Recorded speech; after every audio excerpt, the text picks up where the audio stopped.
আচ্ছা, তুমগো একটা কথা কই, Gen Z new generation of Bangladesh.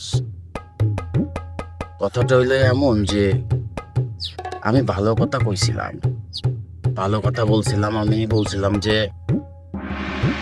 মেয়ে মানুষ যারা ব্লগ বানায়,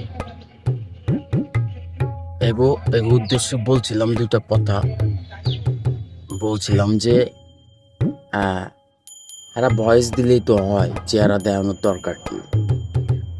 এমন একটা উদ্দেশ্যমূলক কথা বলছিলাম আমি, 1-2 মিনিট মতো আর কি, বুঝছো? তো একজন কমেন্ট করছে যে আমি নাকি আওয়ামী লীগের নেতা। এগুলো ঠিক না ভাই, আমার টাকার অভাব, আমি ব্লগ বানাচ্ছি, চেষ্টা করতেছি। যদি আমার ভিডিও মানুষের ভালো লাগে, আমার মানুষে আমার সাপোর্ট করব, তোমাদের ভালো লাগলে তোমরা সাপোর্ট করবা, এটা কোনো বিষয় না।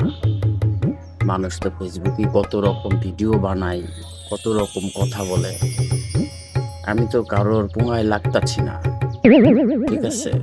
সে তো আমাকে এমন কমেন্ট করাটা উচিত না। আমি একটা অভাবী মানুষ।